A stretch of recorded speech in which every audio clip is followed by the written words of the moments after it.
The casting process at BP Solar starts when pure chunks of silicon are placed in a high-purity ceramic crucible and a small amount of boron is added as a p-doping element.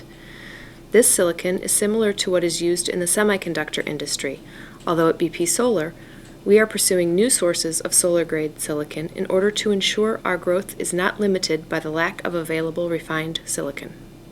The cylindrical-shaped casting stations are used to heat the silicon to roughly 1500 degrees C, where it melts and is slowly cooled in situ to form 265 kilogram ingots that are then cut and shaped into 16 to 25 bricks, each weighing 10 to 16 kilograms. The bricks are then mounted on beams in order to prepare them for the wire saws, where a very fine steel wire cuts them into hundreds of paper-thin wafers that will be individually separated and placed into plastic cassettes for the next cleaning step.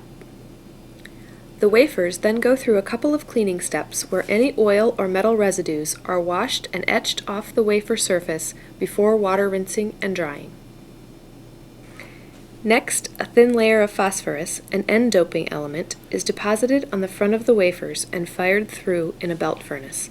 Then, an anti-reflective coating and metal pastes are applied on the front and back surfaces and fired through in another belt furnace to form the front and back electrodes of the solar cell. All cells are individually tested when a high-intensity light simulating the sun is shined on them while a computer measures the electric parameters and ensures the highest quality throughout the process. Since an individual cell produces roughly half a volt, many have to be connected in series in order to generate a useful voltage.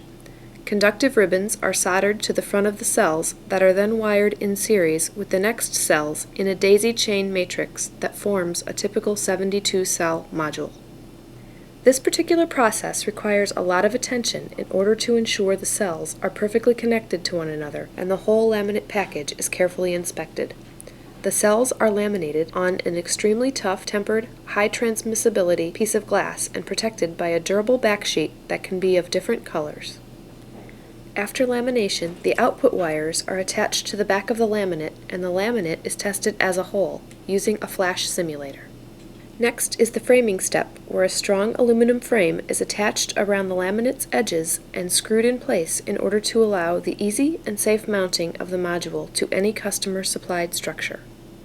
A final visual check is made and the module is labeled, packed, and shipped to the final customer. With a 25-year warranty, BP Solar is confident that the modules will live well beyond that period, producing clean and free electricity year after year.